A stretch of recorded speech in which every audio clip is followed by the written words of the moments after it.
Hello friends, तो आज की वीडियो में हम पढ़ेंगे एक्सरसाइज 1.3 का क्वेश्चन नंबर सेकंड, और जो कि है फ्रैक्शन से रिलेटेड। और उस क्वेश्चन में क्या है, you know that 1/7 is equal to this, यानी 1/7 की वैल्यू हमें पता है कितनी होती है। तो यहाँ पर हमें 1/7 की वैल्यू गिवन है, और यहाँ पर बार का मतलब क्या है कि 7 के बाद नंबर रिपीट होने स्टार्ट हो जाते हैं। तो यहाँ पर 1 से लेकर 7 तक इसमें बार है, और ये 1/7 की वैल्यू है। क्वेश्चन है, can you predict what decimal expansion of 2/7, 3/7 etcetera और without actually doing long division. यानी क्वेश्चन क्या है कि 1/7 की वैल्यू हमें गिवन है, और हमें जो है प्रेडिक्ट करना है इन सभी फ्रैक्शन का answer without actual doing long division. यानी अगर हम डिवीजन नहीं करें तो हम इसकी कैसे वैल्यू सॉल्व कर सकते हैं। क्या ऐसा कोई तरीका है कि बिना डिवाइड करे हम इनको सॉल्व कर सकते हैं? तो इनको करने का तरीका अब हम किस तरह से नहीं से देखें कि क्या, यानी डिवाइड भी हम नहीं करें और हम इसका आंसर भी पता लगा लें। तो अगर हम देखें क्वेश्चन में दे रखा है 1/7 की वैल्यू हमें गिवन है। तो अगर हम इन फ्रैक्शन की बात करें कि हम इनसे बिना डायरेक्ट डिवाइड करें सॉल्व कैसे कर सकते हैं, तो हम फर्स्ट फ्रैक्शन लेते हैं जो कि है 2/7। और अगर हम देखें कि इस फ्रैक्शन को हम कैसे बनाएंगे, तो ये हो जाएगा 2 × 1/7। यानी हम इसको 2/7 को इस टर्म में लिख सकते हैं, 2 × 1/7। और अगर हम इसमें लिख सकते हैं तो इसका मतलब क्या हुआ कि 2 की मल्टीप्लाई 1/7 से है, और हमें 1/7 की वैल्यू ऊपर क्वेश्चन में गिवन है। तो यहां से हम क्या है कि जो वैल्यू हमें गिवन है 1/7 की, उसको हम इससे रिप्लेस कर देंगे। और अगर हम यहाँ वैल्यू रखेंगे तो इसमें क्या हो रहा है, मल्टीप्लाई हो रहा है। तो जो ये वैल्यू है इसमें मल्टीप्लाई हम 2 की करेंगे, एक एक करके सभी की करेंगे। तो उनसे क्या है, हमें डिवाइड करने की भी जरूरत नहीं है और हमारा आंसर भी हो जाएगा। तो यानी हम बिना डायरेक्ट डिवीजन करे हम सॉल्व कर सकते हैं। तो लेट्स ट्राई, हम ट्राई करते हैं कि कैसे सॉल्व करेंगे। तो यहाँ पर 2/7 हो गया। अब 2 हमने ले लिया, मल्टीप्लाई 1/7 की वैल्यू हमें गिवन है क्वेश्चन में, तो हम यहाँ लिख देंगे 0.142857 और ऊपर बार। ठीक, यहाँ तक तो हमें सिंपली हो गया। अब मल्टीप्लाई है तो अब हम इससे क्या कर देंगे, मल्टीप्लाई कर देंगे, और हमें आंसर मिल जाएगा कि 2/7 की जो अगर हम देखें पॉइंट में वैल्यू एग्जैक्ट क्या है। तो हम यहां से मल्टीप्लाई करते हैं, 2 7 14, 1 कैरी, 2 5 10, 10 + 1 11, 1 कैरी, 2 8 16 + 1 17, 1 कैरी, 2 2 4, 4 + 1 5, और 2 4 8, 2 1 2, यहाँ पर पॉइंट आ गया, और 2 0, ऊपर बार है तो हमने बार लगा दिया। तो यहाँ से हमें क्या पता चला कि हमने डिवाइड भी नहीं करी और हमारे पास एग्जैक्ट आंसर भी आ गया। तो यानी हम इस तरीके से सॉल्व कर सकते हैं कि हमें डिवाइड की जरूरत नहीं पड़ी। ऐसे ही अगर हम 3/7 की निकालते हैं तो सेम क्या हो जाएगा, 3 × 1/7, और 4/7 क्या हो जाएगा, 4 × 1/7, 5/7 क्या हो जाएगा, 5 × 1/7, 6/7 क्या हो जाएगा, 6 × 1/7। तो एक करके सॉल्व करते हैं। यहाँ हो गया 3 × 0.142857 बार।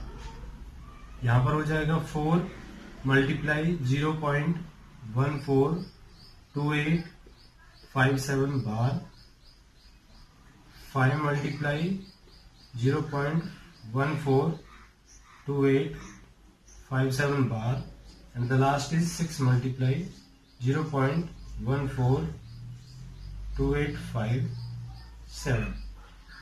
अब यहाँ हम सॉल्व करते हैं तो यहाँ से क्या हो जाएगा, 3 7 21 का 1, 2 कैरी, 3 5 15 + 2 17, 1 कैरी, 3 8 24, 24 + 1 25, 2 कैरी, 3 2 6, 6 + 2 8, 3 4 12 का 2, 1 कैरी, 3 1 3 + 1 4, यहाँ पर पॉइंट आ गया और ये हो गया 0। तो यहाँ से हमें क्या मिल गया, 3/7 की एग्जैक्ट वैल्यू मिल गई। ऐसे 4 की निकालते हैं, 4 7 जा 28 का 8, 2 कैरी, 4 5 जा 20, 20 प्लस 2, 22 का 2, 2 कैरी, 4 8 जा 32, 32 प्लस 2 34, 3 कैरी, 4 2 जा 8, 8 प्लस 3 11, 11 का 1, 1 कैरी, 4 4 जा 16 प्लस 1 17, 1 कैरी, 4 1 जा 4 plus 1 5, and here is point and the 0। वो पर हमने बार लगा दिया है, तो यहाँ पर हमारे पास कौन सी वैल्यू निकल के आ गई, 4/7 की।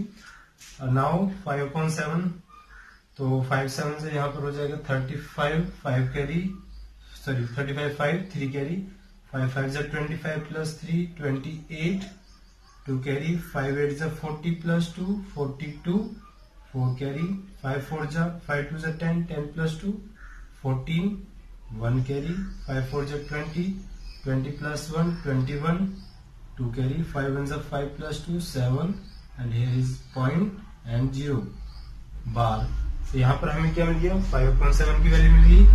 एंड द लास्ट 6/7, तो 6 मल्टीप्लाई बाई डेसिमल वैल्यू, 6 7 जा 42, 42 का 2, 4 कैरी, 6 5 जा 30 प्लस 4 34, 3 कैरी, 6 8 जा 48, 48 प्लस 3 51, 51 का 1, 5 कैरी, 6 2 जा 12 प्लस 5 17, 1 कैरी, 6 4 जा 24 प्लस 1 25, 2 कैरी, 6 1 जा 6 plus 2 8, and here it is point and the bar. तो यहां से हमें क्या पता चला कि बिना डायरेक्ट डिवीजन करे हम डायरेक्ट सॉल्व कर सकते हैं अगर हमें कुछ इस तरह के फॉर्म में दिए हों। तो यहाँ से क्या, अगर हमारे पास कोई और भी वैल्यू होती, मान लो 1.5 होता और सभी के नीचे 5 होता, तो हम इस तरीके से यहाँ से मतलब इस टाइप के क्वेश्चन को हम ऐसे। Now this is third question.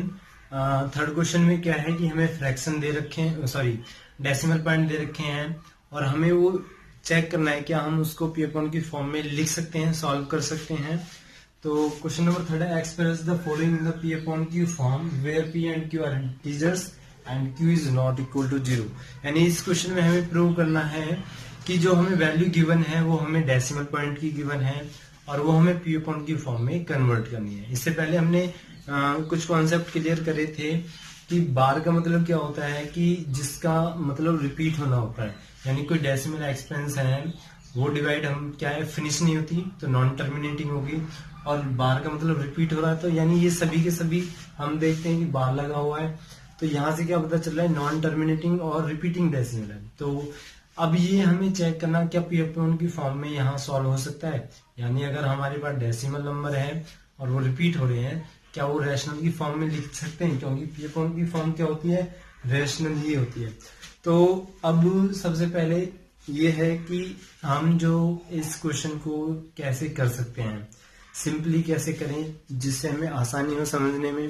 तो सबसे पहले एक कॉन्सेप्ट क्लियर करते हैं कि जितने भी नंबर हैं यहाँ पर सभी बार लगे हुए, तो हमें बस एक बात याद रखनी है कि जितने नंबर पर बार होगा, जैसे यहाँ 1 नंबर पर बार है, एक डिजिट सिंगल डिजिट पर बार है, तो सिंगल डिजिट के लिए हम क्या करेंगे, 10 से मल्टीप्लाई। सिंगल डिजिट जैसे हो गया 0.4, एक डिजिट हो रहा है तो 10 से मल्टीप्लाई। मान लो ये होता है 0.5 बार, यहाँ पर कितनी डिजिट होगी, डबल डिजिट, तो यहाँ हम क्या लेंगे 100। ऐसे ही मान लो अगर हो जाता 4 5 6 3 डिजिट तो हम क्या लेते 1000। अब यहाँ 1000 10 और 100 का मतलब क्या है, यहाँ पर इसका मतलब ये है कि जब मैं क्वेश्चन सॉल्व करूंगा, जब समझ में आएगा कि एक्चुअली में हमने लिया क्यों है, तो हमें बस ये याद रखना है सिंगल डिजिट का अगर क्वेश्चन होगा तो वहां हमें 10 से मल्टीप्लाई करनी पड़ेगी, डबल डिजिट होगा तो 100 से मल्टीप्लाई करनी पड़ेगी, और 3 डिजिट के होंगे जिसमें रिपीट होगा तो क्या है हम वहां 1000 से मल्टीप्लाई करेंगे। अब मल्टीप्लाई कैसे करेंगे वो हम क्वेश्चन में देखते हैं। तो सबसे पहले क्या है कि जो भी क्वेश्चन में वैल्यू गिवन होगी हम उसको एज्यूम करेंगे कि वो x की वैल्यू है, ठीक। तो अगर हम यहाँ फर्स्ट क्वेश्चन ही सॉल्व कर रहे हैं तो हम ले लेंगे x इज इक्वल टू 0.6 बार, ठीक। 0.6 बार हो गया, तो यहाँ पर रिपीट हो रहा बार का मतलब, तो हम इसको लिख सकते हैं 0.666। 3 डिजिट तक ले लिया, क्योंकि अब मल्टीप्लाई करनी पड़ेगी तो थोड़ी 1-2 डिजिट और लेनी पड़ती है एक्स्ट्रा, तो 3 डिजिट ले ली। यहाँ से हमें पता चल गया, इसको हम मानेंगे फर्स्ट इक्वेशन। ठीक, अभी इक्वेशन क्यों मानेंगे आगे पता चलेगा, समझ में आएगा कि एक्चुअली में हुआ क्या है इस क्वेश्चन में। ठीक, हमें रैशनल में लेके आना है, तो हमें x की वैल्यू मिल गई। अब यहाँ से हमें क्या पता चला कि सिर्फ एक डिजिट रिपीट हो रहा है, तो हम क्या करेंगे, इक्वल हो गया तो यहाँ क्या हो जाएगा, बोथ साइड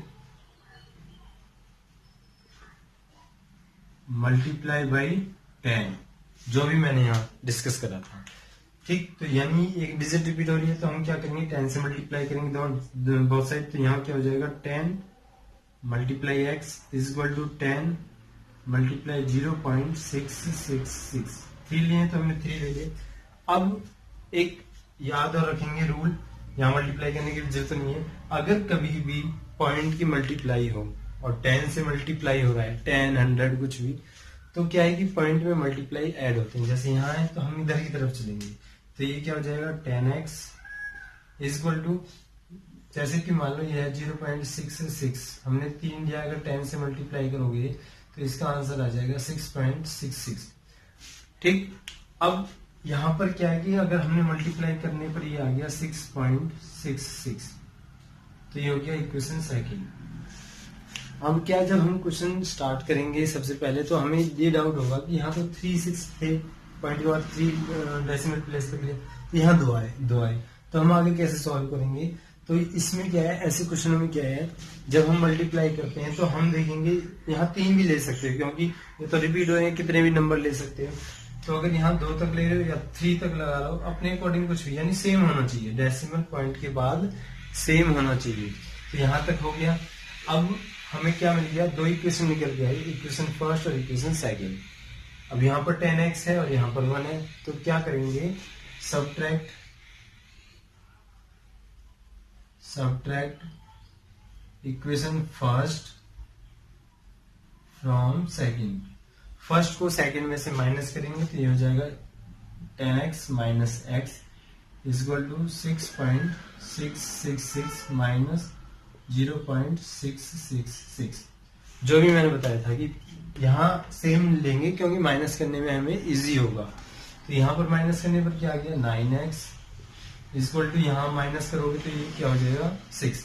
कैसे होगा, जैसे 6.66 लिया, माइनस करोगे 0.666, सेम यूनिट है तो यहाँ तो 0 हो जाएंगे, और 6 माइनस 0 क्या हो जाएगा 6। पॉइंट के बाद 0 है तो हम वो कंसीडर नहीं करेंगे, तो सिंपल हमारा क्या आ गया, 6 आ गया। अब यहाँ x हो गया, x के साथ 9 मल्टीप्लाई में है, इधर जाएगा तो क्या हो जाएगा, डिवाइड, तो ये हो जाएगा 6/9। अब ये 3 से डिवाइड हो सकते हैं तो हम काट सकते हैं, 3 2 जा 6 और 3 3 जा 9, तो यानी x की वैल्यू क्या होगी, 2/3। अब यहाँ से क्या समझ में आया कि जो x की वैल्यू स्टार्टिंग में ली थी वो तो हमारा फ्रैक्शन था नहीं, लेकिन जब हमने सॉल्व करा तो वो फ्रैक्शन में निकल के आ गया, जो कि क्वेश्चन में यही पूछा था कि फॉलोइंग को एक्सप्रेस करना है p/q की फॉर्म में, और हमने जब सॉल्व करा तो ये एक्सप्रेशन क्या आ गया, फ्रैक्शन की फॉर्म में आ गया, p/q की फॉर्म। तो इस तरीके से हम जो रिपीट होते हैं इस टाइप से हम इन क्वेश्चनों को सॉल्व कर सकते हैं। ठीक, वीडियो अगर समझ में नहीं आया तो वीडियो को पॉज करके यहाँ एक स्टेप को देख सकते हो, ताकि समझ में आए कि आखिरकार क्वेश्चन में हुआ क्या है। तो ये तो था फर्स्ट पार्ट जिसमें हमारा सिर्फ सिंगल डिजिट रिपीट हो रहा था। अब नेक्स्ट पार्ट सॉल्व करते हैं। सेम सिंगल डिजिट रिपीट हो रहा है बट वहां पर there is little bit different.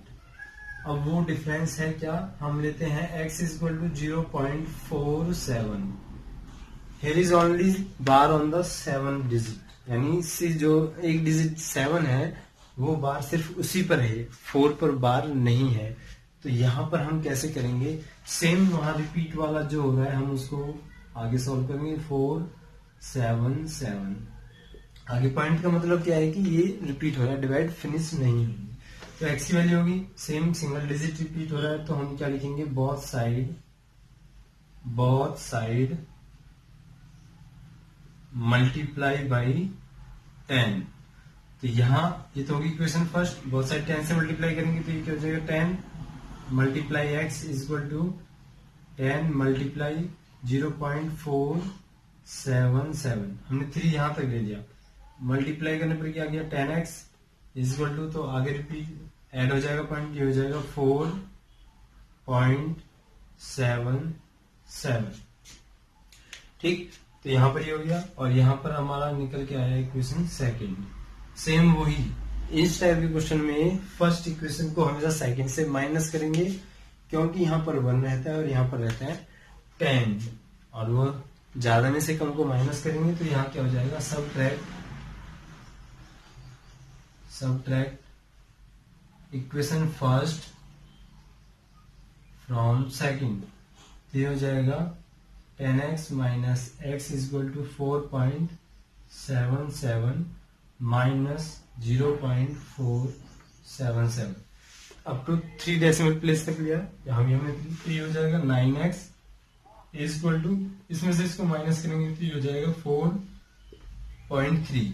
अब कैसे हो गया, यहाँ तो क्या हो गया 4.77 माइनस करा है 0.477, तो ये तो 0 आ गए, 7 माइनस 4 कितना हो गया 3 हो गया, और 4 माइनस 0 हो गया 4। तो यहाँ डेसिमल के बाद वाला पॉइंट यानी जो 0 है, तो हमने क्या ले लिया 4.3, यहाँ से माइनस करके ऐसे आया। अब 9 मल्टीप्लाई में है, इक्वल इधर जाएगा तो ये हो जाएगा डिवाइड में, 9 हो गया। अब यहाँ से हम अगर पॉइंट को हटाएंगे, पॉइंट हटाया तो नीचे क्या हो जाएगा 10, क्योंकि पॉइंट के बाद सिर्फ सिंगल डिजिट है, तो x की वैल्यू हो जाएगी 43/90।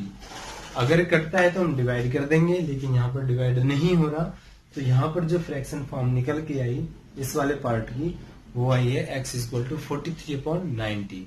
तो इस तरीके से हम, यहाँ थोड़ा डिफरेंस था कि यहाँ सिर्फ एक डिजिट थी तो वही रिपीट हो रही थी, यहाँ डबल डिजिट है, बट यहाँ जो रिपीटिशन हो रहा है वो सिर्फ सिंगल डिजिट में हो रहा है। और मैंने स्टार्टिंग में बताया था अगर सिंगल डिजिट रिपीट होगी तो 10 से मल्टीप्लाई करेंगे, वो मैटर नहीं करता कि हमारे पास नंबर क्या है, सिर्फ हमें देखना रिपीट क्या हो रहा है। तो इस तरीके से हम इस थर्ड पार्ट लास्ट पार्ट है, और लास्ट पार्ट में हम देखते हैं x इज इक्वल टू 0.001। यहाँ पर पॉइंट के बाद जितने भी नंबर हैं, डिजिट हैं, वहां सभी पे रिपीट हो रहा है, 1 2 3 काउंट करा तो 3 डिजिट है। तो हम इसको अगर एक्सपेंड करें तो इसको लिख सकते हैं 001 001 001। ठीक, थोड़ा 3 बार ले ले ज्यादा डिजिट ताकि आसान हो मल्टीप्लाई। अब यहाँ रिपीट हो रहा है तो यहाँ क्या कर देंगे, बोथ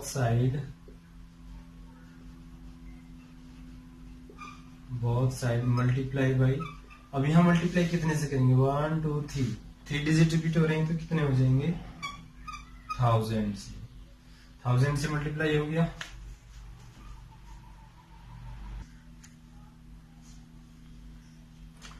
थाउजेंड से मल्टीप्लाई करेंगे तो ये हो जाएगा 1000 multiply by x is equal to 1000 multiply by 0.001 001 001, तो ये हो जाएगा, यहाँ पर इक्वेशन फर्स्ट होगी, ये हो गया 1000x इज इक्वल टू। अब मैंने क्या बताया था कि पॉइंट से मल्टीप्लाई करोगे तो शिफ्ट जो है डेसिमल वो आगे की तरफ हो जाएगा, 3 0 है तो 1 2 3 1 2 3, तो पॉइंट यहाँ के बाद आएगा तो ये हो जाएगा 1 पॉइंट, यह हट गई तो 1.001 ये वाला पार्ट, फिर 001। ठीक, तो हमने मान लिया इसको सेकंड। सेम वही क्या करेंगे, सबट्रैक्ट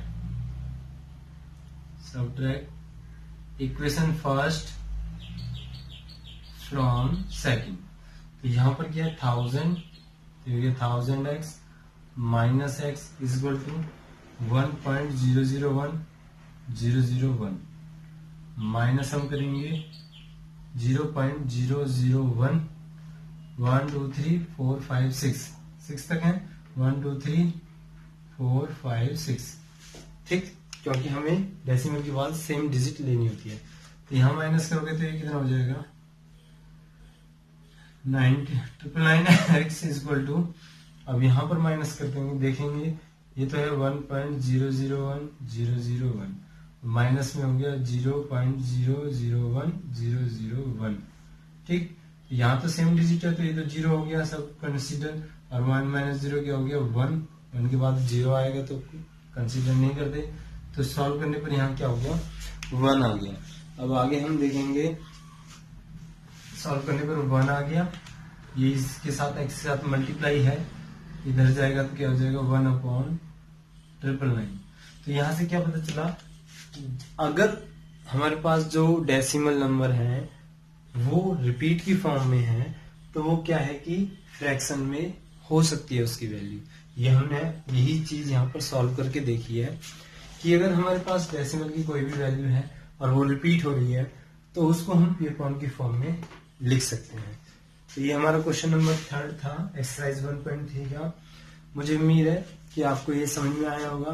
फिर भी अगर समझ में नहीं आया तो वीडियो को पॉज करके आप बार बार देख सकते हो कि एक्चुअली में हमने ये किस तरीके से सॉल्व करा है, मल्टीप्लाई किस वजह से करी है, 100 से क्यों करी है, 10 से क्यों करी है, 1000 से क्यों करी है। तो उस तरीके से हमें सिंपल में समझ